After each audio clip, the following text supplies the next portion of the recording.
May I request everyone to be please seated now? Our time has started for the next session. I hope now everybody is refreshed with a cup of coffee or tea to get to the next session.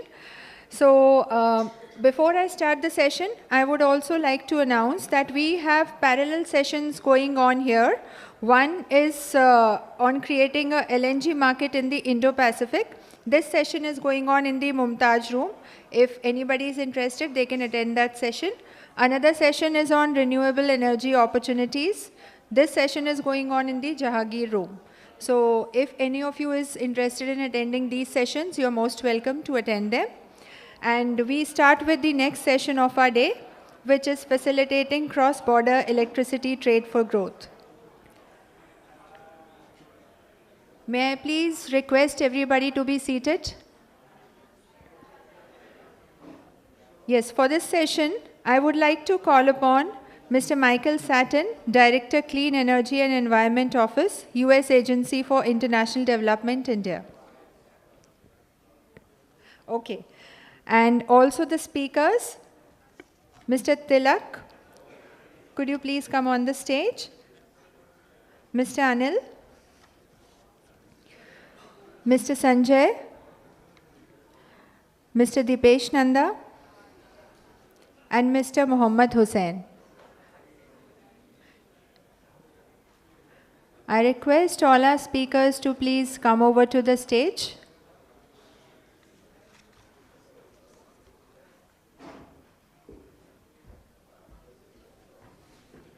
Thanks, hi. Hi, Michael. Okay, you have your coffee. So Michael is also with us and he would take over the stage now. Michael would be introducing briefly our speakers and then he would start with the session.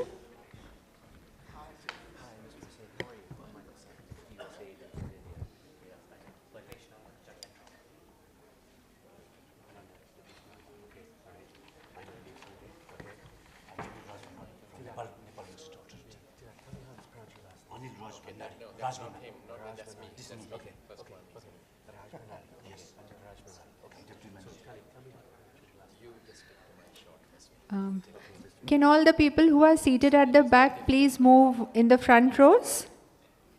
Let me try. Exactly as it is. Okay, don't tell me. Don't tell me. Siyambalapitiya? That's right. Oh my gosh. Go ahead. Pat me on the back. Good afternoon. Thank you very much. Yeah, thank Appreciate it. This is the best panel of the entire 2 days. I just want to let you know that because everybody who's not here in the room, I want you to go back and share that with them. Let them know what they missed.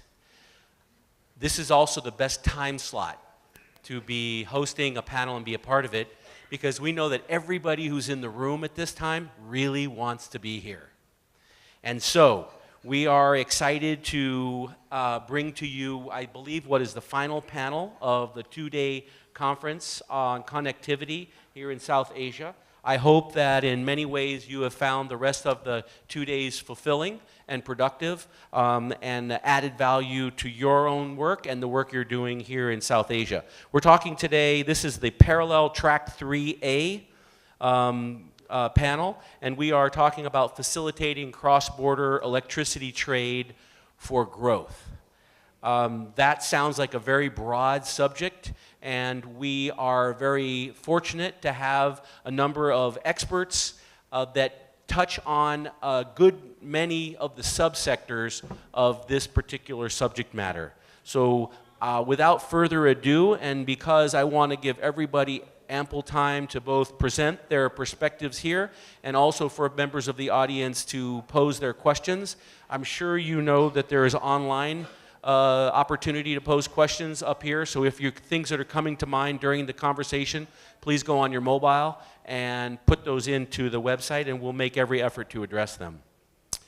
Let me start off by introducing an energy consultant from Sri Lanka who's been a driving force in cross-border energy trade and is really one of the regional experts. We're very, very fortunate to have Tilak Siyambalapitiya with us today. Thank you for being with us, Mr. Tilak. We are also equally fortunate to have from the Nepal Electricity Authority, the Deputy Managing Director, Anil Rajbhandary. We're very fortunate to have you with us as well, sir. Thank you for being here. A colleague of mine at the Millennium Challenge Corporation from the US government, Sanjay Poudyal, is the Deputy Resident Country Director based in Kathmandu. Sanjay, thanks for making the trip down here. We are excited to have the Chief Executive Officer of Gas Power Systems South Asia from General Electric Power with us, Deepesh Nanda. Deepesh, thank you so much for being a part of this today.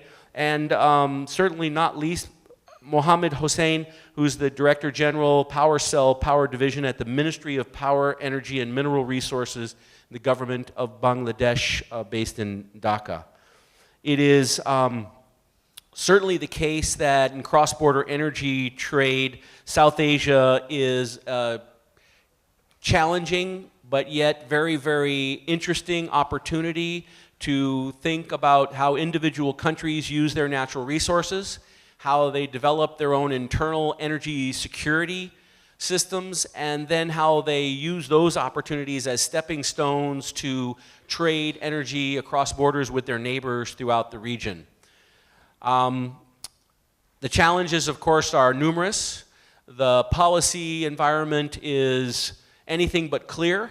The regulatory climate for cross-border energy trade is emerging or evolving, but it is not yet fundamentally in place in a concrete way. And yet the resources are plentiful. The opportunities for trade are great. We know that the benefits to trade across borders in the electricity area are significant. My organization at USAID, we've done a number of studies looking at cross-border trade, mostly bilateral between India and Nepal, between Nepal, Bhutan, and Bangladesh, between Bangladesh and India, and a number of other sort of quick looks, and all of them kind of come to similar conclusions. There's great opportunity for trade, there are significant benefits to trade, and it helps to reconnect or connect the South Asia region in a way that other trade may not get to. And so without further ado, I'll leave my comments there, but I would like to ask each of our participants to take, let's call it 7 to 10 minutes, talk first a little bit about your experiences in cross-border energy trade, perhaps focus in on what you've seen as some of the challenges, and just as importantly, some of the successes and opportunities for the future. I know that's a very broad subject matter, but I think it gives you lateral room to kind of discuss your own experience and your own organization. Is that good? Okay. Are you guys ready? Because this is going to be good. All right. Thank you. All right, thank you. Thanks very much, Michael. So my name is Tilak. I come from Sri Lanka. So I believe, as Michael requested, I will first talk about my experience with regard to the proposed India-Sri Lanka interconnection. So for your information, Sri Lanka and India are not interconnected as yet. So of course, when I graduated more than 30 years ago, they told me that India and Sri Lanka is going to be interconnected a year later. So more than 30 years later, we are still talking about it. So many things have happened, and there have been very extensive studies, starting from the USAID study that you mentioned, into a more detailed feasibility study in the 2011-2013 period. Again, a fairly long period of quietness, and suddenly, over the last few months, it has fired up again. So, but let me summarize the issues. Countries go from surplus to deficit and deficit to surplus. So when I led the feasibility study team in 2011, Sri Lanka was surplus, southern India was deficit. And now we are seeing a situation that southern India is gradually becoming surplus and Sri Lanka becoming deficit. So the commercial considerations which have to be very carefully included in possible contracts are always changing. So this is a particular fact.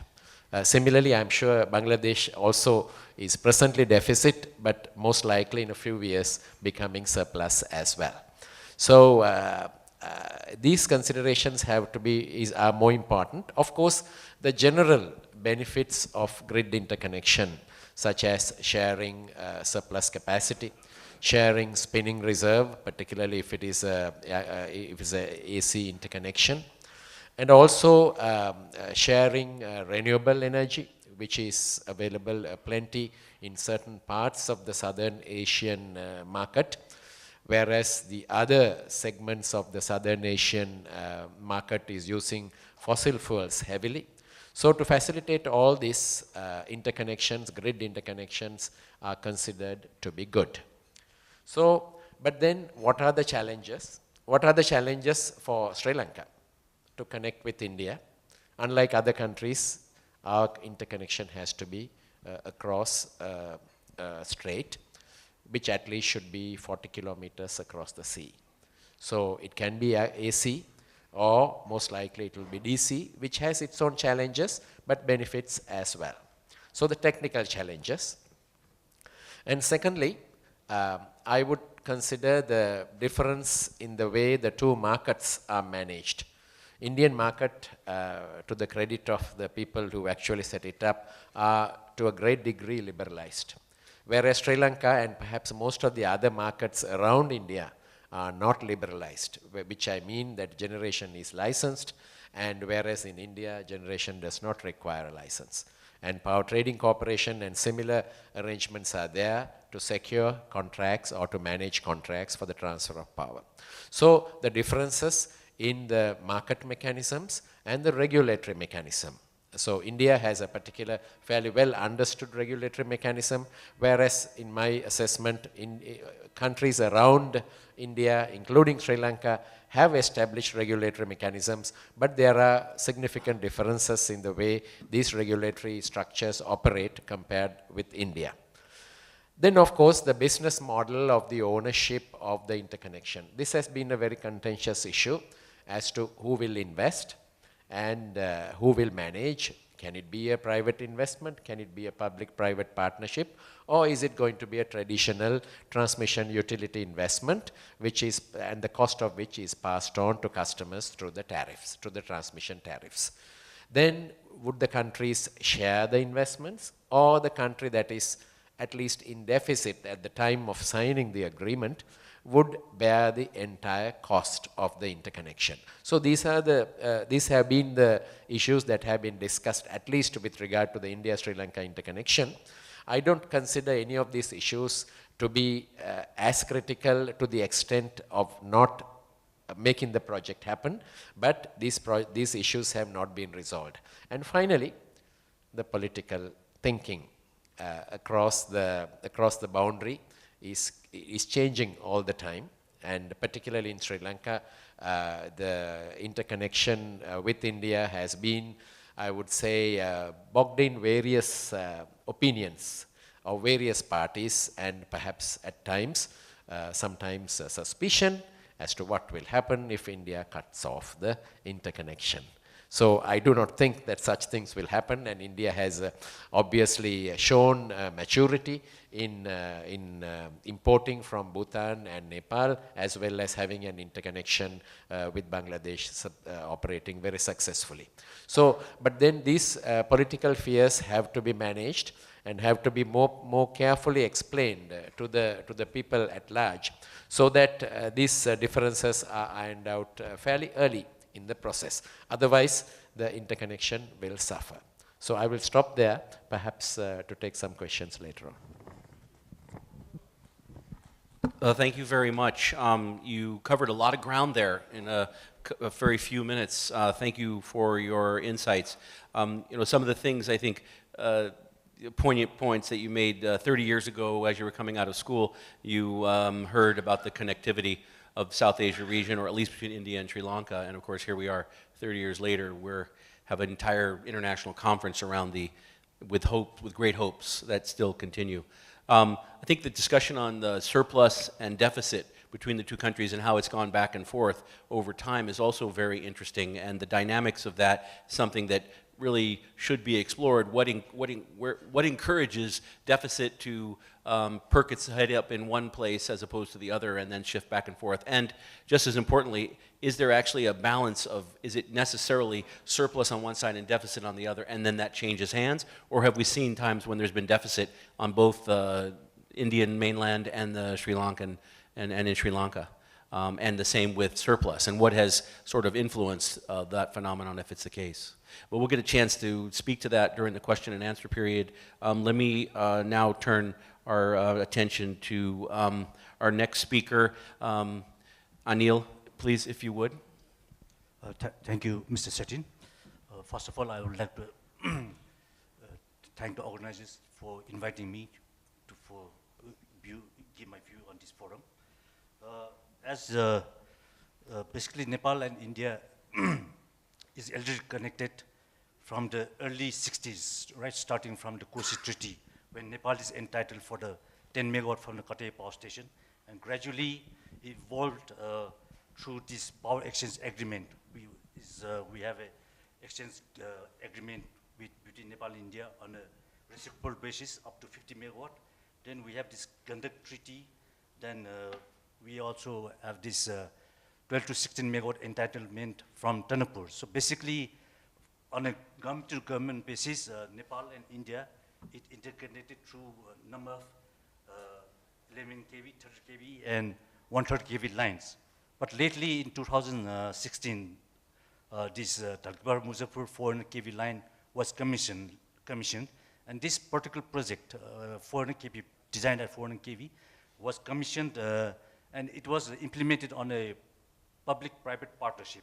Like the portion in Nepal, at the major shareholder was by the company which I am representing, Nepal Electricity Authority, and with some like Power Grid is also stakeholder, that ILFS, and Satluj Jal Vidyut. Similarly, on the Indian side, the major stakeholder is, I think, the Indian parties like Power Grid, Satluj Jal Vidyut, and we have a 10% stake in the Indian portion of the cross-border.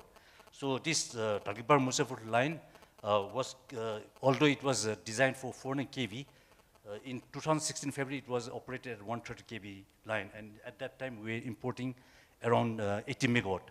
And just recent July, the line was commissioned at 210 kV. The plan was the cross-border transmission line. This particular cross-border line, cross-border line, was designed to be operated initially at 220 and lower than 40. So we have planned to commission this, upgrade this 400 kV line, this line to 400 kV by next year. The necessary transformer at our end is being undergoing.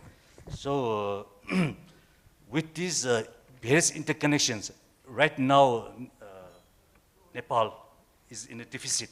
So we are importing to the tune of around, at the peak time, in the severe deficit time, we had imported around 500 megawatt. But at present, we are importing around 354. So basically, on a gradual basis, India and Nepal are interconnected.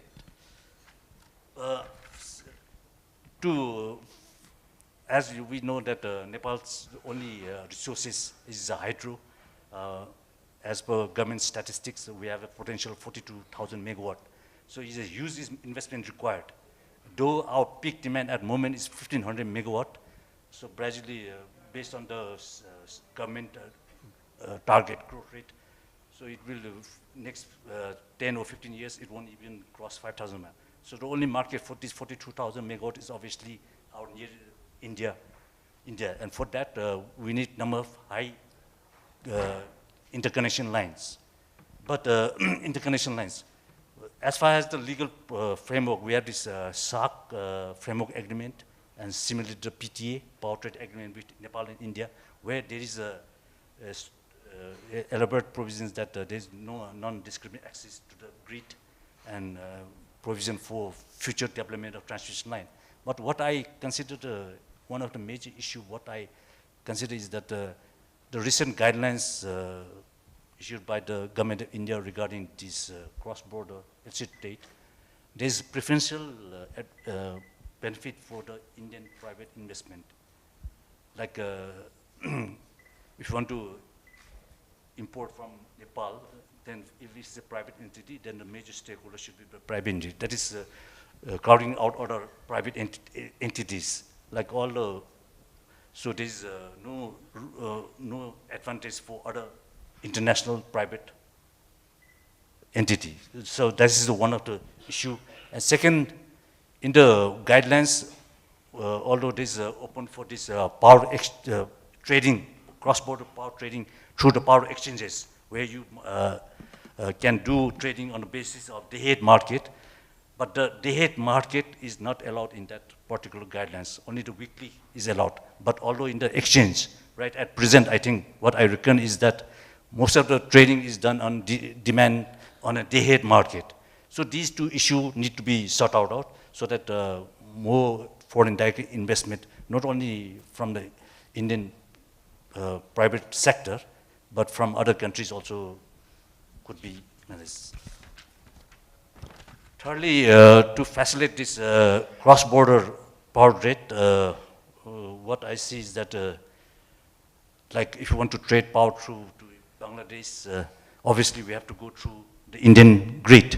So the questions of open access naturally comes out.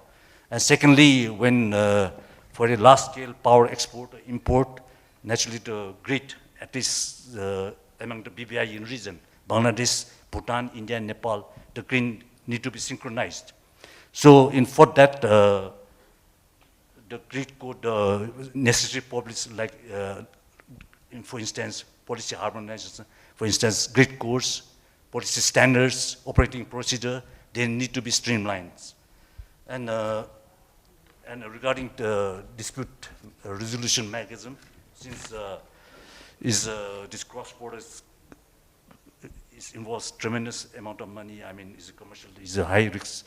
So dispute management should be in place, like obviously in most of the standard contracts, you have this initially dispute resolution by amicable settlement, then arbitration. But I think in the Indian sector, you have this, you can refer the dispute to the regulatory commission as well, or the appellate court. So this all sort of needs to be sought out. And regarding the transmission planning, like for export of enormous, for, as I said earlier, we have a potential of 42,000 megawatt, but our demand is limited, very limited. So obvious market of this, our potential is India. And for this, you need number of link. And for this, I think there should be, between this BBI and the region, there should be a sort of a working group so that they can plan the transmission line for the internal in-country reinforcement, as well as the plan of additional cross-border line. What I want to share right now, as part of the power trade agreement, there's a mechanism of joint steering committee, joint working group, and these two joint working group has formed a joint technical team between Nepal and India.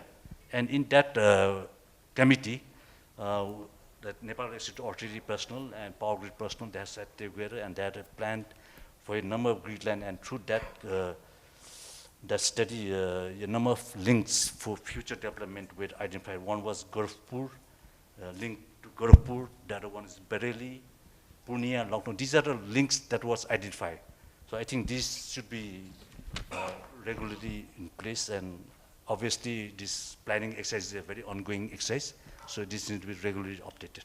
So with this, my views, I just stop here. Anil, thank you very, very much. Great opportunity to hear more about what is going on in Nepal specifically, but also in your organization. I think you touched on some things that I found were stimulating for more thought and discussion. Of course, we never have enough time in these panels, but we hope that this stimulates some discussion, certainly amongst people in Nepal, but also in the region. What struck me, the transition lines to trade hydropower with India and Bangladesh continue to be a need. I know that we're going to get into a little bit of that here in the next speaker. Before we get there, though, you highlighted one of the things I think that a number of private sector folks, as well as development partners and country governments are working on, and that's the establishment of these day-ahead markets. We ourselves have realized the importance of day-ahead markets, and we're playing with a number of models that will help establish that. You may know that under the SARI program, the South Asia Regional Initiative for Energy, that we've been looking at the SARFTEX model for a regional energy exchange, and that is based on a day-ahead model. So it's good to hear that in Nepal you are sort of have some political will around that, because it will take some political will to make that happen. But thank you very much. Next up on our panel, again, is a colleague of mine, Sanjay Poudyal, who's the Deputy Resident Country Director of the Millennium Challenge Corporation in Kathmandu. And this, of course, segues right into Anil's comments about the need for some transmission lines. Maybe you can talk a little bit about that and what MCC is doing in Nepal, what your plans are for the future. Thank you, Michael, for the opportunity. Hello, everybody. Really excited to be here today. So, as Michael alluded to, I'm from MCC, Millennium Challenge Corporation, headquartered in Washington. We have a standing program in Nepal, a $500 million program that envisages building a strong backbone network of high voltage transmission lines within the country. Before I talk more about the project, the technical aspects of the project, I think perhaps maybe I could share with you some of our insights with respect to the South Asian region as far as connectivity is concerned. So a lot of progress has been made, obviously, everybody knows that over the last decade or more, but I think a lot needs to be done. So for instance, if you look at some of the data points around connectivity, the total generation, the total installed capacity in the South Asian region is about 340 gigawatts right now. The amount that is actively traded across the countries in South Asia is only 2,500 megawatts. So that's about less than 1% of the total installed capacity. And so I think in terms of connectivity, that data itself gives you an indication that there's a long road ahead. I think there should be significant effort towards increasing that number. I think 0.75% of total installed capacity being traded is probably not something that a lot of people would be happy about. So I think a number that I think should be aspired to should be, in my opinion, should be in about 10, 15, 20% range of the total installed capacity, and that's how much I think that is possible to trade under optimal conditions in this region.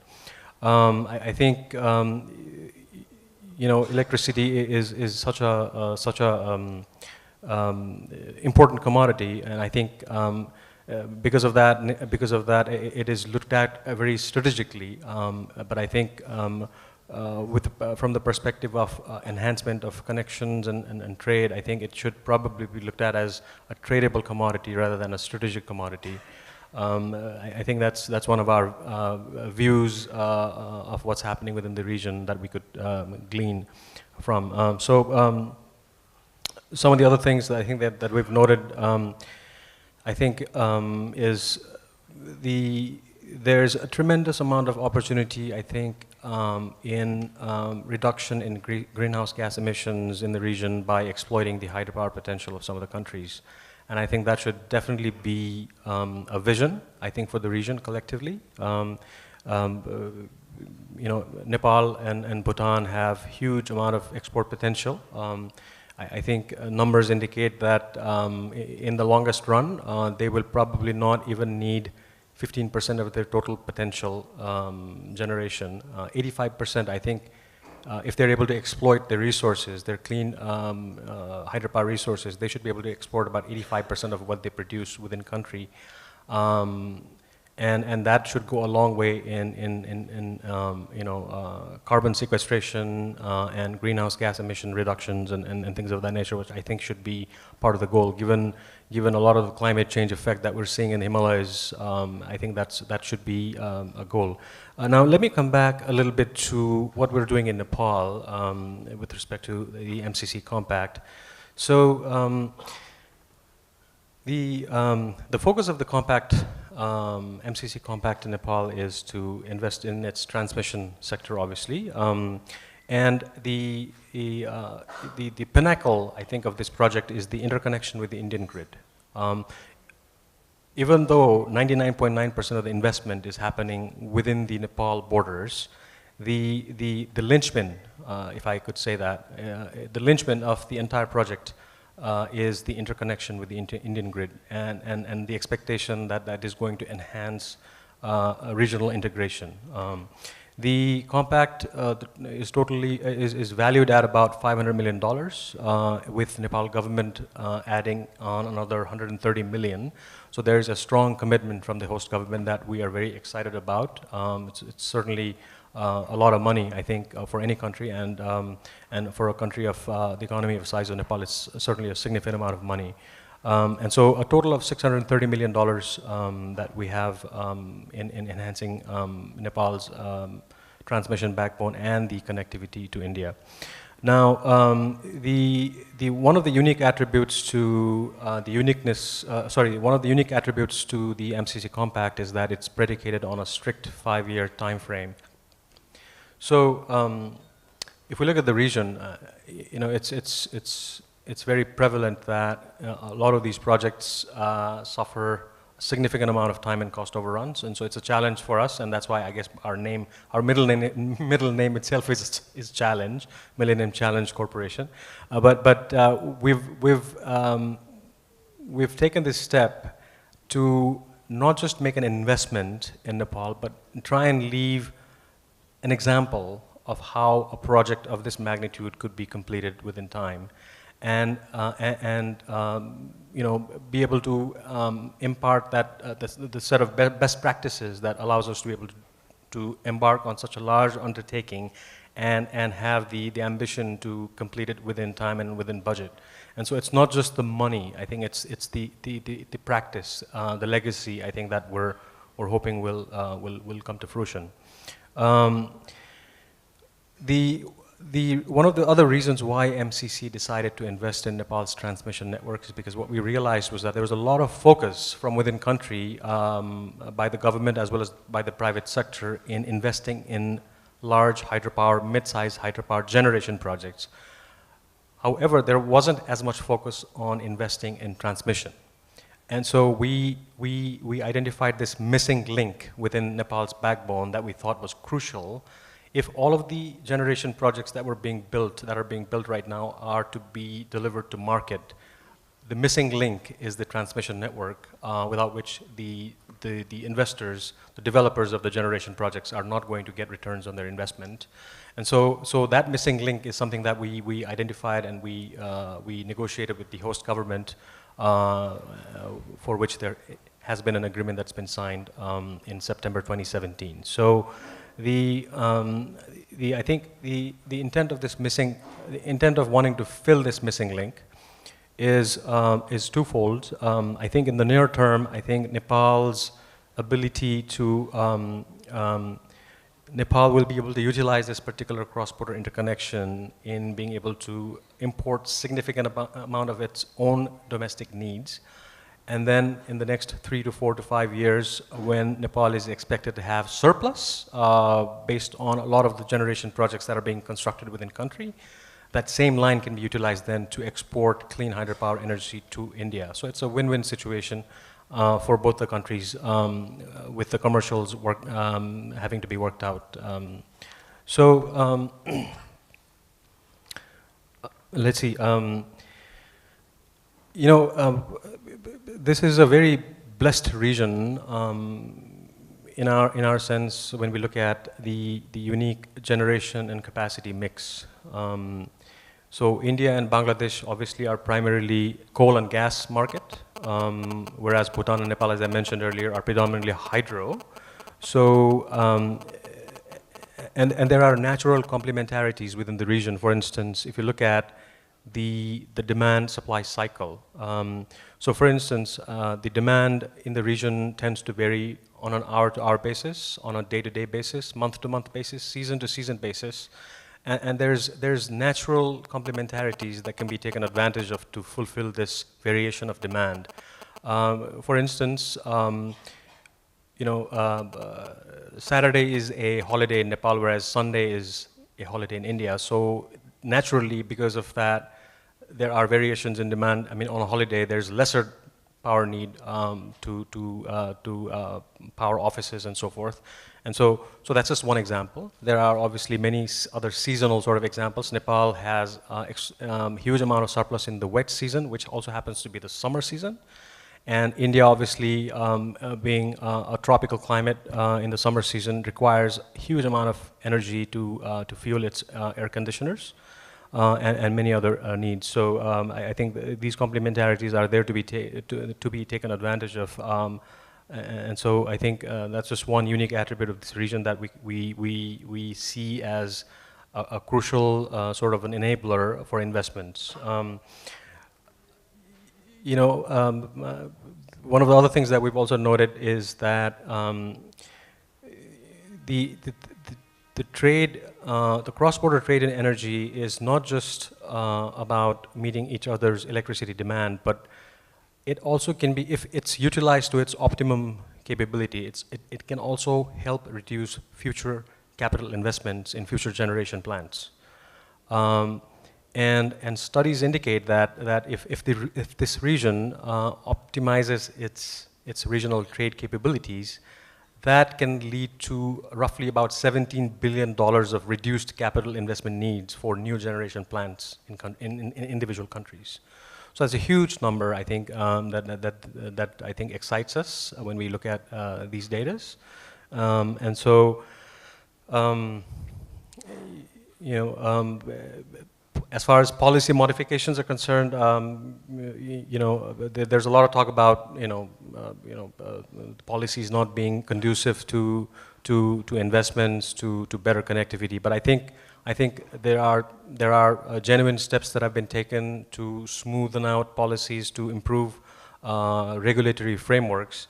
And it's interesting to note that when you export and import electricity, I mean, the laws of science don't change across borders. I mean, electricity is electricity regardless of which country it is flowing in. But if you have regulators that are focusing only within their country, then the power of the regulators obviously stop at the border. And so you're dealing with a commodity that goes across border, but with regulations that stop at the border. So I think,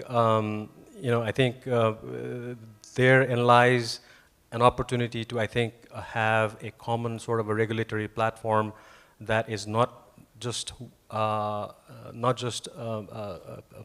intra-country, but it's regional, where it can look at regulatory aspects on a multilateral basis. And so, anyways, I think these are some of the thoughts that I had, and thank you so much. Thank you very much, Sanjay. Some very insightful points. I'm fascinated by the fact that in 3 to 5 years, Nepal will have a surplus, and that at some point they'll be trading up to 85% of their production across borders. Those are some pretty phenomenal numbers. But we can only hope that, in fact, that's even half of that is going to end up being a very, not just a plus up for Nepal, but very good for the South Asia region. I think you raised another interesting point that the investments the United States and Nepal together are making through the MCC Compact will not just enhance the connectivity between Nepal and India, but there are ramifications for other countries in the region, namely Bhutan and the ones that certainly trade in the hydro.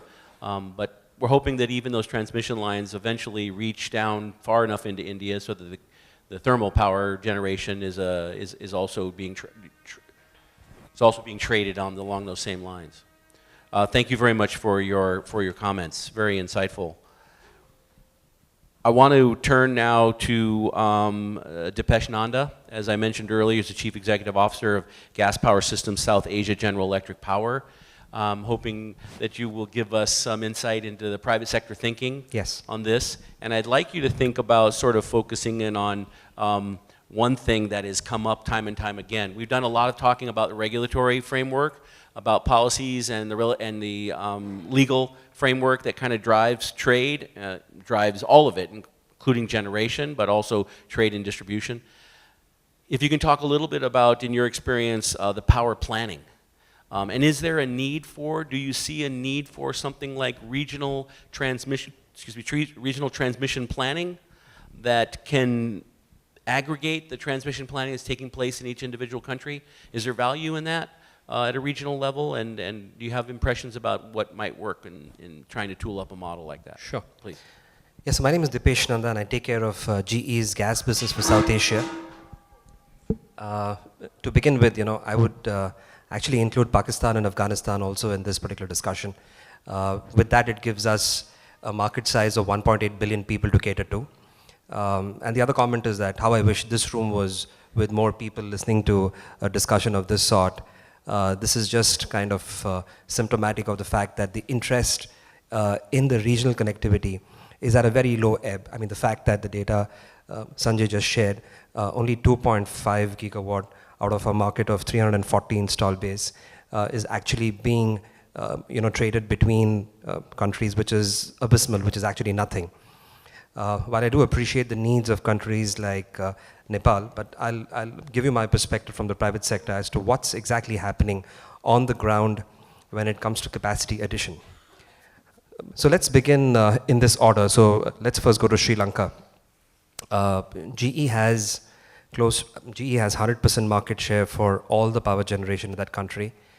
For the last 3 years, or actually for the last 5 years, the government has been contemplating to add anywhere between 350 megawatt to 1 gigawatt of new power generation capacity. Tenders have come out, bidding has happened, but then there isn't a process in place to release these orders and have these plants built in a timely fashion. As a result, the common man is left without access to electricity, or at least there is a percentage out there who don't have access to electricity. And unfortunately, at times, our ability to raise dissent is very low. So people will suffer in silence. They will not come out on the roads and protest that they don't have access to electricity. We are just like that. So in that country, we have an office there. We've worked with the government closely, but we don't see much happening in terms of timely addition of electricity. Now let's move to India, for example. In India, we've kind of reached a point of saturation on thermal power. What is getting executed right now in terms of new capacity is what got ordered in the last 10 years. There is an issue in terms of the policy with things like fuel being a pass-through, but there's massive capacity addition on wind and solar. So again, let's talk about states like, say, Tamil Nadu, which the gentleman talked about earlier. That 30 years back, there was this impression that Sri Lanka has more electricity and hence South India will take that electricity, and now it's flipped. Now Tamil Nadu definitely has more electricity, especially in the wind category. You want this region to be clean. I mean, the other day I was seeing a tweet of President Trump in which he tweeted the map of the world with a heat map which had India, Bangladesh, Pakistan as bright red to indicate the level of pollution in this part of the world as compared to the United States. And then he had a comment to make. One way to solve that is to increase the amount of wind and solar and hydro. So if you have Tamil Nadu today, which has more wind power, it's a pity that we haven't been able to dispatch that wind power to Sri Lanka. The case for regional connectivity is definitely made. I think we should have the courage to challenge the policymakers as to why are we not doing it. We also talked about the economics of this. So if you add more wind and solar to the generation mix, your cost of electricity comes down. 60-70% is going to be thermal. Thermal is extremely volatile. All of us are waiting for 4th of November to see what happens with the US sanctions on oil prices, because this part of the world buys natural gas linked to oil prices. And if oil prices shoot up, we are a net importing region, not just a country. So in India, there is more capacity at this point in time, and we are trying to see as to what has to be done. But I don't know why the policymakers are not thinking of dispatching this much of electricity to the neighboring countries. In India, for example, nobody's even going to attempt thinking of, can we supply electricity to Pakistan? And I would even question that as to why not get into supplying electricity to Pakistan or to Afghanistan. Now let's move to Bangladesh. There's massive capacity addition underway in Bangladesh. I think the Prime Minister of Bangladesh has done a brilliant job in terms of opening up the sector. They have a policy to invite unsolicited bids, which was approved by the parliament. And at this point in time, we are adding anywhere between 2 to 3 gigawatt of electricity. So that's another, but then this power is coming at a price in the sense that they're importing natural gas at a price of $7, $8, whereas you have power available, in India, which is at a far lesser price point. Now, early steps have been made to transmit power from India to Bangladesh, but then there are things like the private sector is not clear as to who's going to bear the expense for the HVDC connectivity. Now, the private sector is more than happy to make its own investment as long as there is a policy which says that we will compensate you through a power purchase agreement. And if the power purchase agreement is backed by some sort of a sovereign guarantee, then you'll have financing available for these projects. Then the whole thing starts becoming real. Ultimately, I'll close my comments by saying that cost is a big driver, is a big motivator, because it impacts even the ability of the common man to pay for electricity. This argument needs to be made, and we need to actually shout from rooftops that there is enough economic merit in connecting the grids of India, Bangladesh, Sri Lanka, Pakistan, Afghanistan, Nepal, because ultimately that's going to reduce the cost of electricity. Lastly, the business of electricity, to me, also has a huge moral angle to it. This is not a transactional business at all. It changes people's lives. So what I would urge is to challenge ourselves as to why this is not happening, and in our own spheres, make this as a priority item at every forum that we can. And for companies like GE, we'll be more than willing to take the step forward if it comes to making investments, advocacy, policy shaping, financing, doing these projects. We're here to do that. Thank you very, very much, Deepak. There's some very insightful pieces there, and also some very provocative, if I may say so. We're, of course, very glad to see GE in the region investing strongly in a number of places. 100% market share of power generation in Sri Lanka is quite significant, and we'll look forward to talking with you about how we can extrapolate your technical expertise and your wisdom in the rest of the region. The massive capacity in solar and wind is a place I think that everybody's interested in. It lowers cost, certainly lowering cost now of the actual end product, but we know that into the future the inputs are cheap. Solar, the photon that takes 8.3 minutes to get to the earth from sun, all that part's free. It's only after it gets here that we have to start spending money to get it out to the consumer. And so if the basic input is free, there's some incentive there to start thinking about that as the basic component of energy generation. And I know GE's been a great driver in that sense. The cost is a big driver, kind of an obvious statement. The economic merit of connecting the grid throughout South Asia is probably a provocative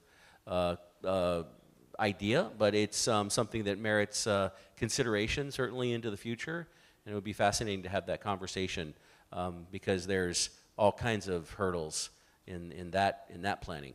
But thank you very much for your insights and the private sector's experience, because we know that moving forward there's going to be very little success along the way without fully engaging the private sector. Our private sector brings a lot of things, not the least of which are access to finance that not every government can always come up with on their own, but certainly because they have a lot of the technical expertise and they have experience in a number of countries in the region and other places in the world that they can then bring to the South Asian context. And that means that we can gain a lot of efficiencies simply by following those leads and not having to make similar mistakes that other places in the world have made as they try to interconnect through the electricity grid. I want to introduce our last speaker today. As I mentioned earlier, the Director General of PowerCell, Power Division, Ministry of Power, Energy and Mineral Resources in the government of Bangladesh. We're very, very happy to have you with us. Mohammad Hossain, please. Thank you, Michael. Thank you, audience. Let me introduce further my office, because my part was missing in your manual, as I have confirmed at the 11th hour. My office, PowerCell, is basically the think tank of the Power Ministry. We do provide policy support. We make plan for the power sector. In addition to that, we do coordinate among the power entities of the government. We do monitor their activities. My role is to lead this team. I'm happy to inform you. In fact, I take the pride that the MU that has been signed between India and Bangladesh back in 2010, I have initialed that MU. The MU that has signed with Nepal has been drafted by my office. And also we have a tripartite MU between Bangladesh, India and Bhutan at final stage, and just waiting for the signing ceremony that has also been prepared by my office. Having said that, in fact, I will not add anything new because I've got the points from my predecessors, respected panelists. Let me start with Michael. You are right that definitely there are challenges for the way I take this thing, that there is an opportunity. When you have to achieve those opportunities, you have to face challenges.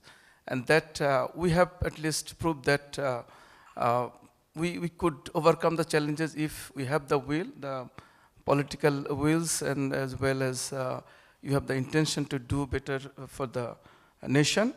As just Deepesh was telling, that Bangladesh has in fact proved that tremendously.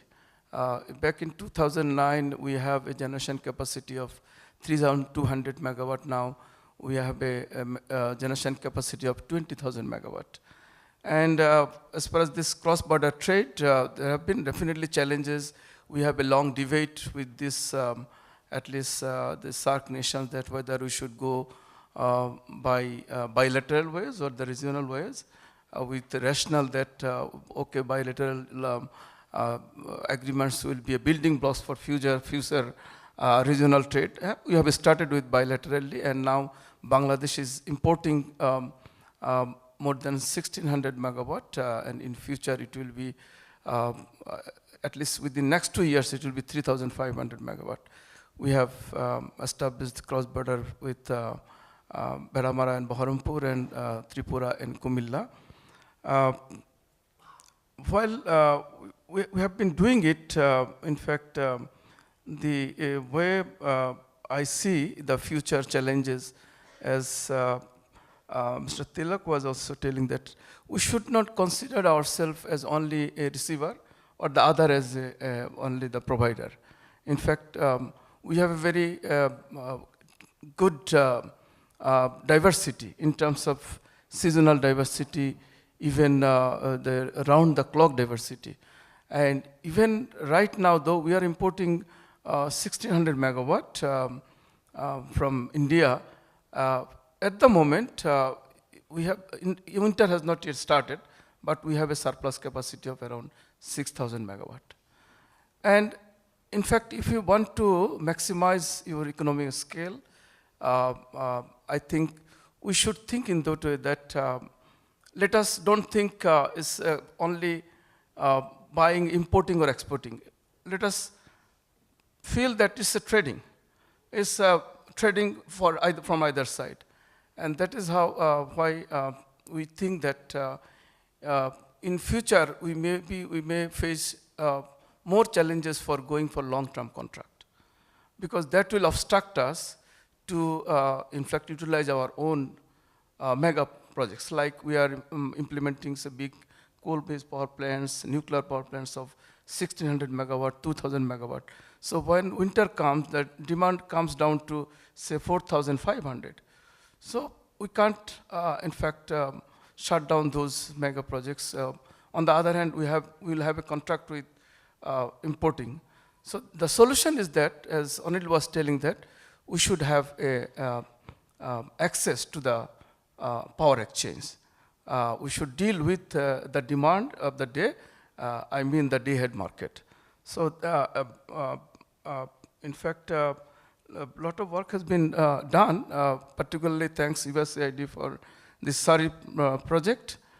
They have done a good number of policy supports, like what we are talking about, grid harmonization, policies, regulatory harmonization, also this SURFEX. So only now we need to, in fact, go for implementing those things, and the member states should adopt those, in fact, policies and plans. Most importantly is in fact, I was just giving the attention to the morning plenary session. So probably one lady from Bhutan, she was telling the most important is connecting the people. And that is very important. And in this, you see the whole conference is connecting. And connecting, as a technical person, I can talk about connecting the grid or road connection, but most important is the human connectivity. Why that is, you see, still when we do sign some contract, our people have a lot of, you see, confusions, questions. So this is very important that we should patch up those mass people for our this partnership. Otherwise, it will be in future in challenge. So I think I have covered most of this. So one thing Deepesh was telling regarding this solar, and it's not only the maximizing the generation or providing the green energy. Rather, you see this solar wind can supplement each other. You see, even Bangladesh is a very good in solar, but we don't have wind. But if you want to have a round-the-clock generation mix, you should have both. So that is why we should have interconnection for all this renewable energy. As he was telling that we are very much open to any sort of cross-border trade. Regarding the policy, the way I see, you see the particularly the bureaucracy or the political wills. If you want to say something no, you say there is no policy. But policy is not a barrier for any nation. The government can do, undo, and then they can adopt those in the policy. So the main thing is that you have to have political wills, trustworthiness. I think that will be the main factor. Let me stop here. I will definitely answer to any questions. Thank you. Mr. Hossain, thank you very, very much. A couple points that you touched on, I think, are incredibly pertinent and ring true for everybody, but it was nice to hear about 6,000 megawatts of surplus capacity, and we're looking forward to that being maximized in its trade across the region, because there's a lot of places in the region that could take advantage of that.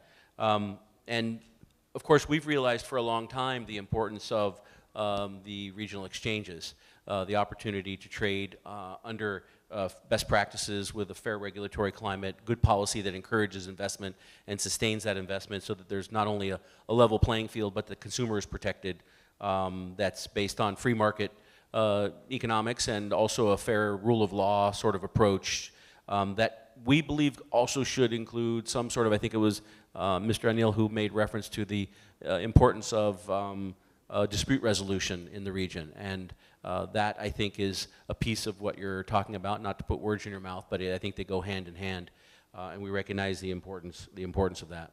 Thank you for touching on those important issues. We have about 4 hours and 20 minutes left. Just kidding.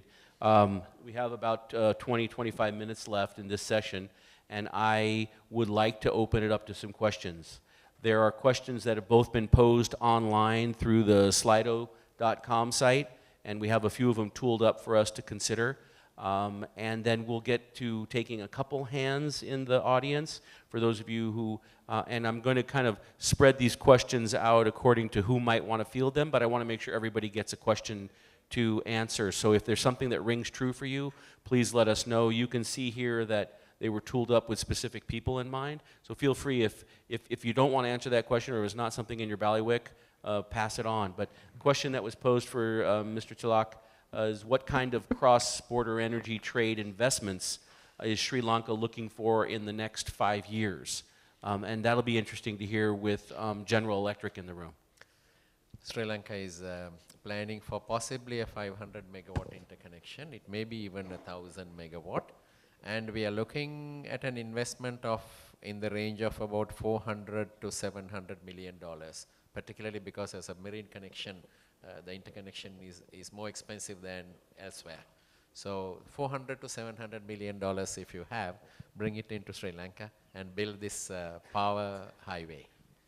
I mean, not to be too critical about how the process works in that country, but I'll be brief. So, okay, I will bring in that investment. And then the first question that I'll be told is that CEP will not take my offer because this isn't a part of the generation plan.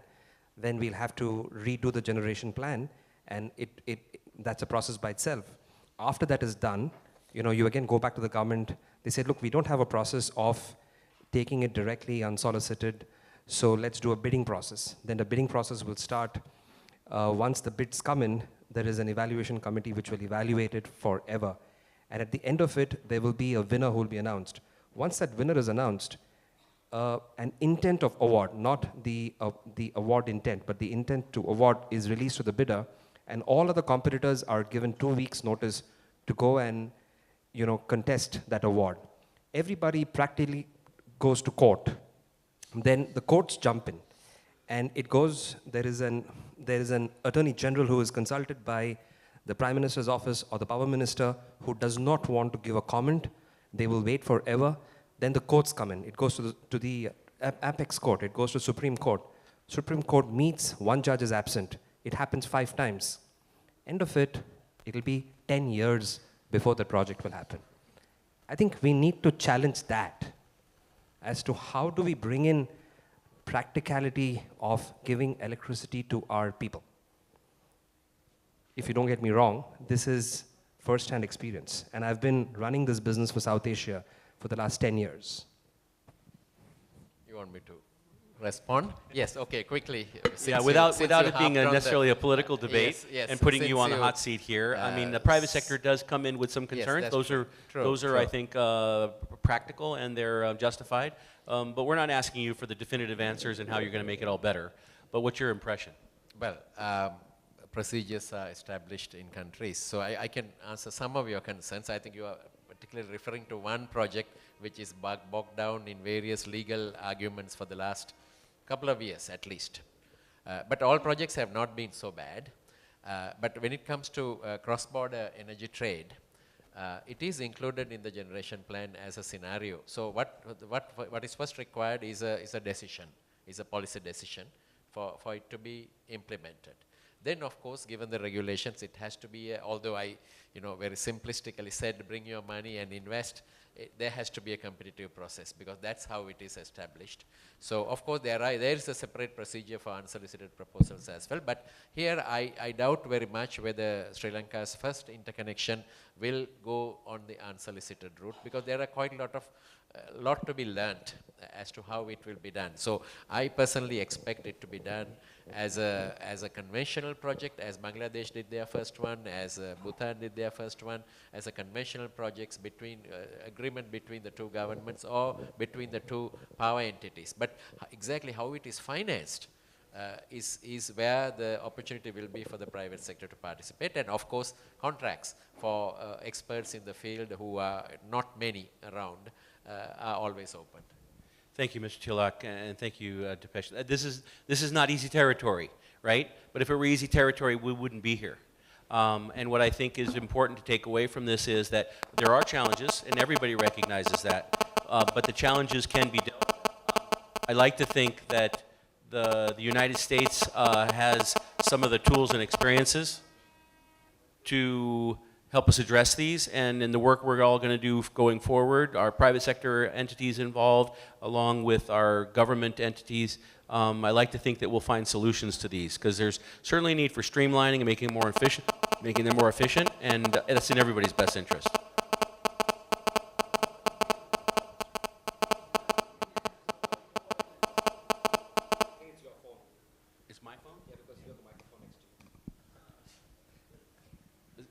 Is my phone ringing? Okay. So let me just turn to a second question, if I can, sort of target it to Sanjay. My phones aren't ringing. It's not my phone. Okay. Let me see if we can talk over this. Sanjay, what kind of investments are required to integrate the cross-border energy trade into the South Asian region? If you could talk about that from the perspective of what MCC is focused on with its Nepal compact. Certainly I can make an attempt. for me to talk over this, but sorry. I think we found the root cause. Okay, so as far as what kind of investments are required, I think you know, I think there is definitely a deficit in terms of financing capabilities in the region with respect to just, if you just look at the public capital. So I'm a huge proponent of private investments in infrastructure and also in the power sector, for that matter. And I think the region as a whole, I think, has enjoyed increasing investments in the energy sector, and they will continue to come. I don't think money is an issue. With better policies, well-run competition, you know, transparent pricing, timely payments. These are the enablers. These are the enabling environment, I think, formulas that I think will bring in more and more investments. But I think you know, risks have to be addressed for investments to come in, especially for private capital. I think risks have to be identified and allocated on a very clear basis as far as who takes what risk, whether it's the government or it's the private investor or the developer that takes that particular risk. And unless and until there's better clarity in these things, I think investments will be difficult. But as I alluded to earlier, I think there's definitely a lot of success stories in India, I think in the power sector, as far as private capital having come in to complement the public capital. Now, I guess the nature of some of the projects will lend itself to the fact that not all projects are conducive to private investments. I think some projects bring additional elements of complexity which the private sector is not able to absorb in terms of risk appetite. So for instance, a huge amount of displacement, resettlement, I think are deterrents for private investments. Unless the government takes that side of the responsibility and says, and takes care of, you know, the resettlement and the land acquisition part, the private sector will not be, you know, I think excited about bringing in its capital. If you look at public-private partnerships, you know, the uniqueness of the public-private partnership investments, I think, is that over time, I think governments have realized that you know, there is a strong sense of not just financing capabilities, but there's a strong sense of managerial capability, on-time delivery capability that the private sector brings to the power sector, which the government may not necessarily have. On the other hand, what the government is good at doing is planning for the sector, making sure that permits are issued on time, making sure that approvals are done on time.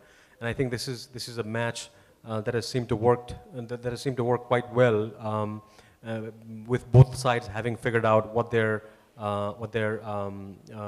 you know, USPs are, the key contributing factors are. So I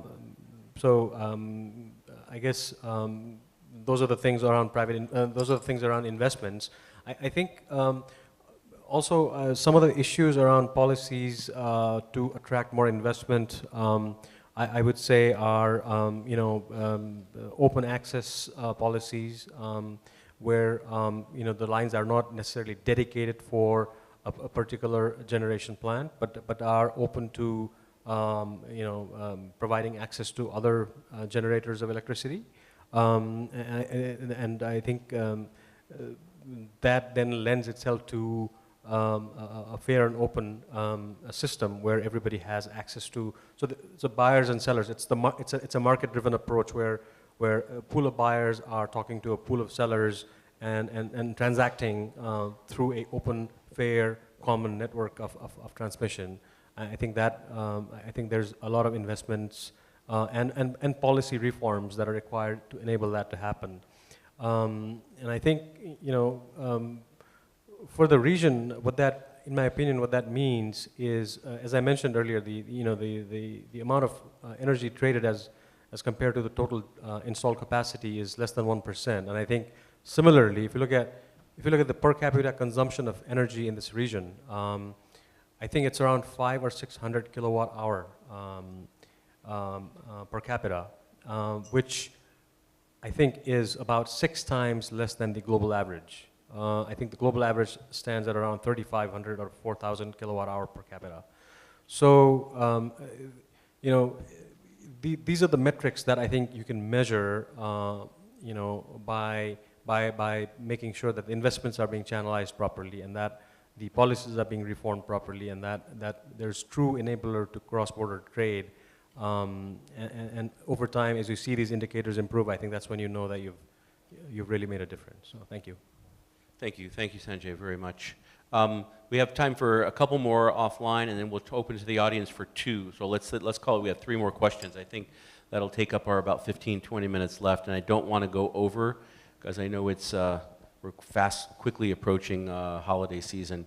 I wanted to ask Anil about Nepal and how they expect to manage emerging market demand from India and Bangladesh. I know you touched on this very eloquently in your opening comments, but if you could focus in on that piece that really requires Nepal to more fully engage in regional trade, and what's in it for you, aside from just selling the goods at the end of the day, once you generate that surplus, 3 to 5 years we said, 85%, then what is your sort of strategy for entering into that marketplace, and where do you see some of the barriers?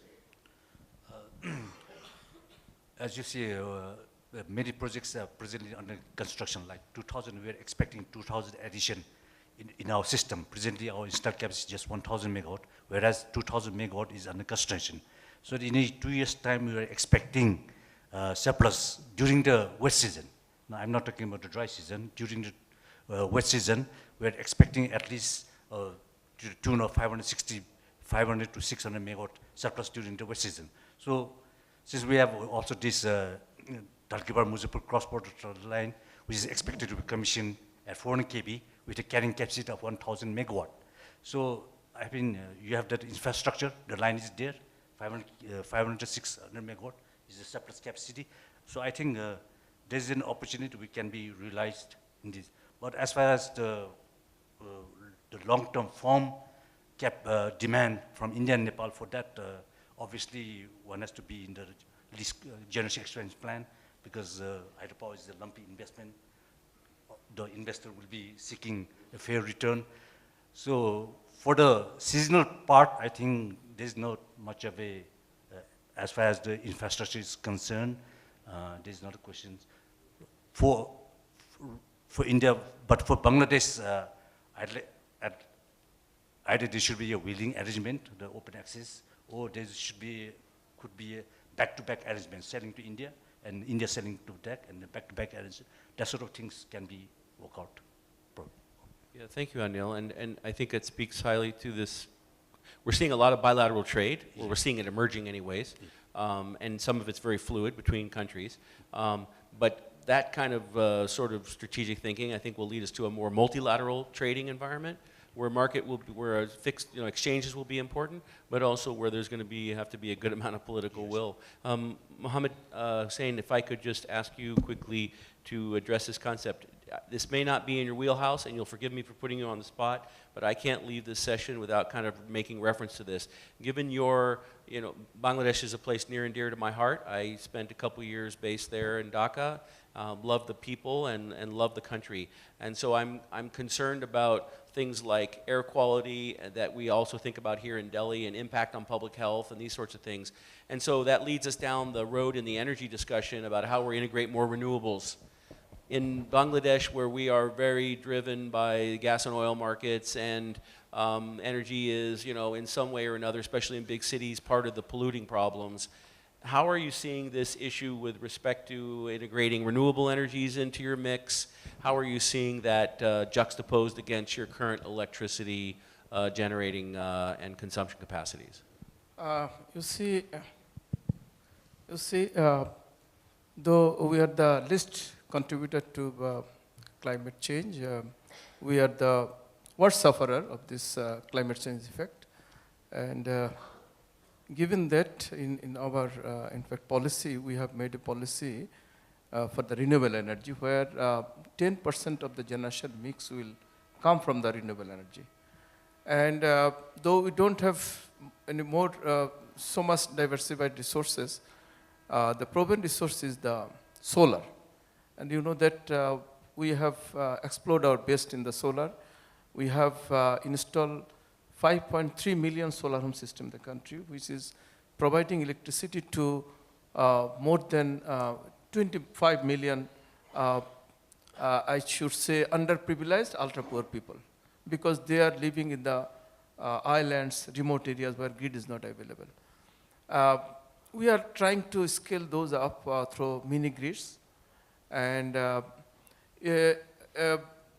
you know that Bangladesh is the most populous country in the world, so land is a very scarce resource. So grid-tied solar is very challenging for us yet. We have awarded as good as 2,000 megawatt LOI or signed the contracts, but the developers couldn't come up because of these land issues. So the government has already allocated lands in different parts of the country where we'll award those to the private developers for solar park. And in order to meet this demand, basically that is why we are focusing on to the regional connectivity. Just you have heard from Anil that the dry season, they are having shortage of electricity.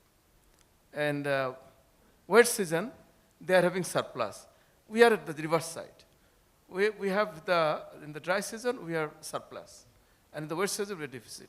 So I think, you see, we should have a holistic approach in the region. And in that way, we can address this clean energy. We can have our best utilization of these regional resources. Thank you. Yeah, I couldn't agree with you more. I mean, that holistic approach that you speak of, I think it has to be the driving motivator for so much of us, because as you highlighted along with Anil, you have this seasonal component of both deficit and surplus.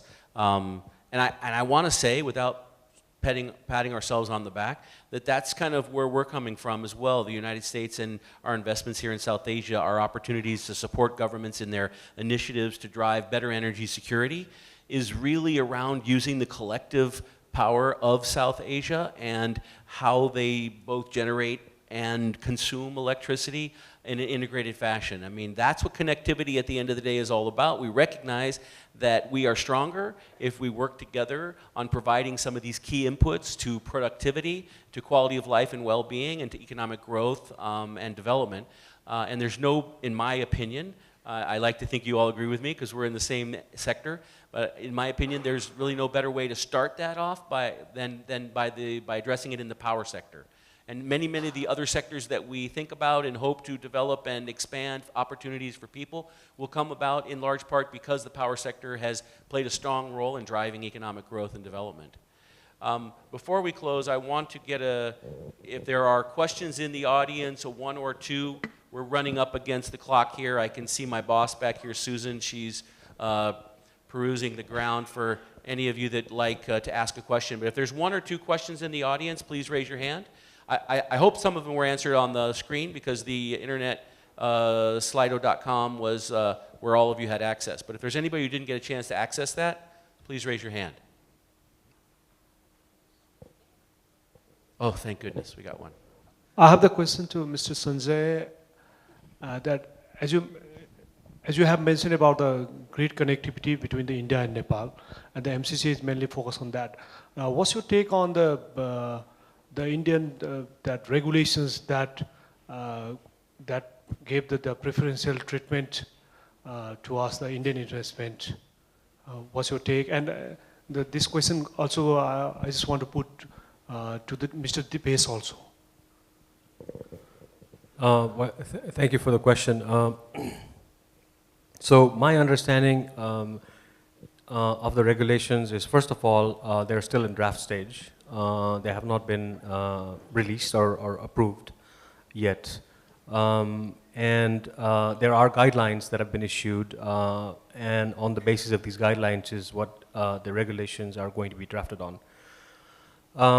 We've had conversations with the Regulatory Commission here in Delhi similar to your curiosity, we were also curious as to try and understand, what some of these some of these principles in these documents meant, and so we did get some clarity. But I think, by and large, it is still a subject of discussion from what we understand, and that there could be further modifications to the regulations based on feedback that is received from other countries that wish to do power trade with India. For instance, I believe there are comments from Nepal that have been shared with India. There have been comments from Bangladesh, I believe, that have been shared with India on this.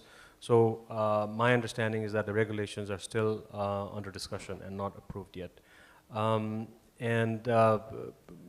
I think the intent with which I think the initial drafting was done, I think we should look at it, on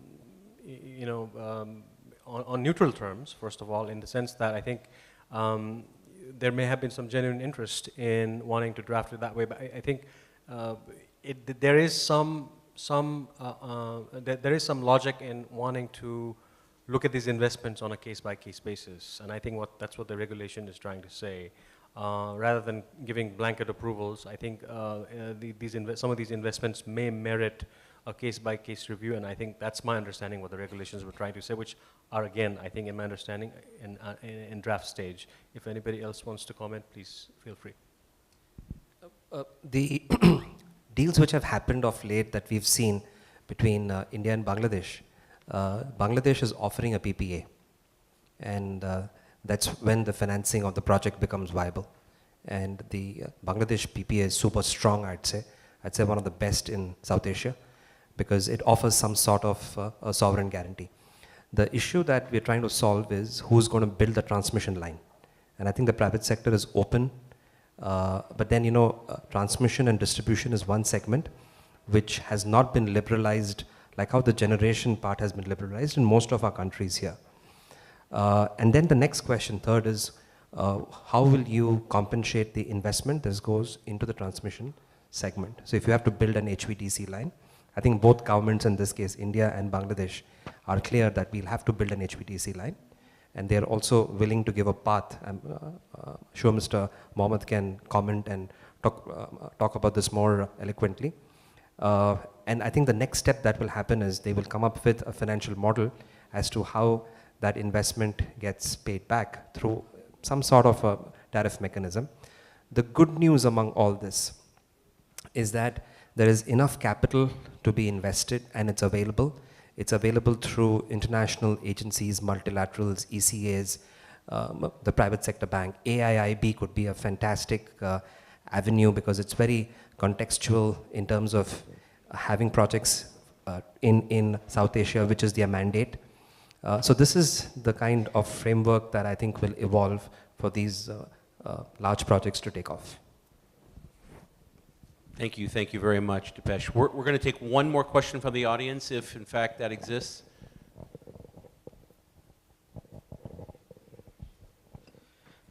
Continuing on the regulatory theme, question for probably most relevant to Anil and Sanjay as well. I understand a new regulator has been established in Nepal in the electricity sector. How do you expect this will impact or change the scenario regarding cross-border electricity trade between Nepal, India, and possibly even Bangladesh? Or how do you think it should? Thank you. Well, the Nepal Electricity Act, which was just enacted last year, and it's been operationalized. I think the government is going to form the Electricity Commission quite soon. I think so. The reform in Nepal's power sector will generally evolve.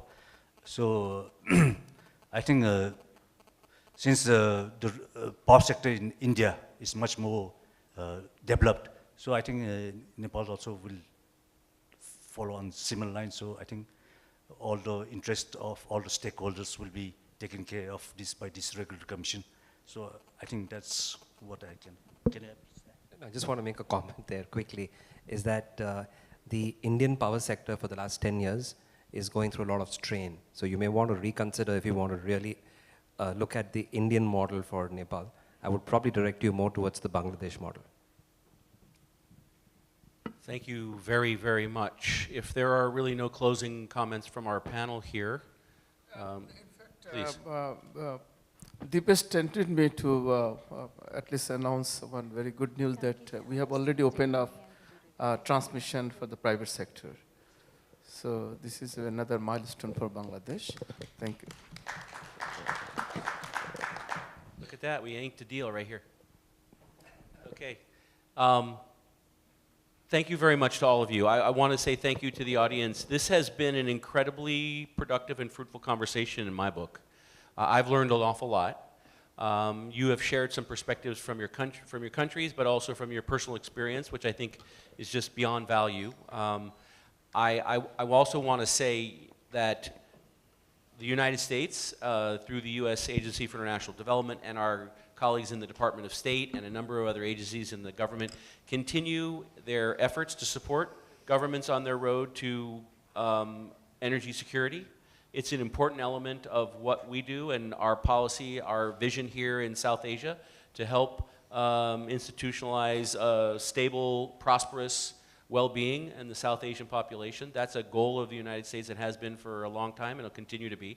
In the electricity and power sector, for sure, we continue to be a partner and we look forward to opportunities to work with the intellectuals like yourselves who bring an open-mindedness, who bring an understanding of the context and have very plausible and feasible answers as to how we solve some of these challenges going into the future. So I want to thank all of you individually and collectively for your time here today and for your very frank discussion. I want to thank everybody in the audience for sticking with us until Friday afternoon at 5 o'clock on an upcoming holiday weekend when people are flying and driving out of town in record numbers. It is fantastic of you people to stick around and be a part of this because I believe this was the best panel of the entire 2 days. Tell me if I'm wrong.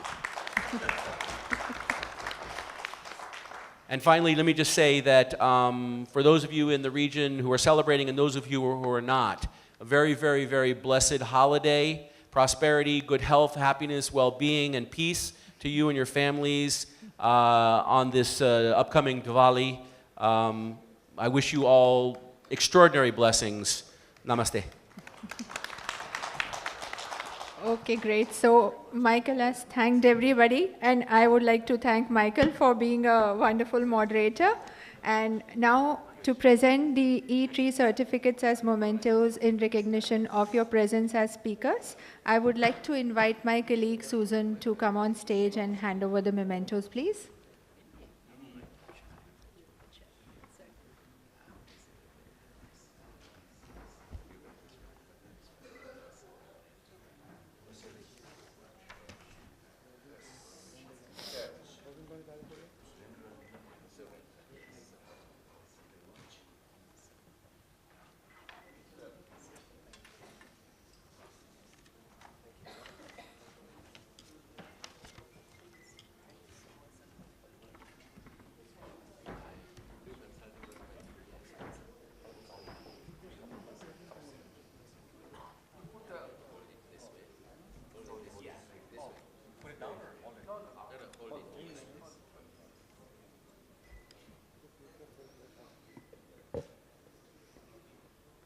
Say cheese.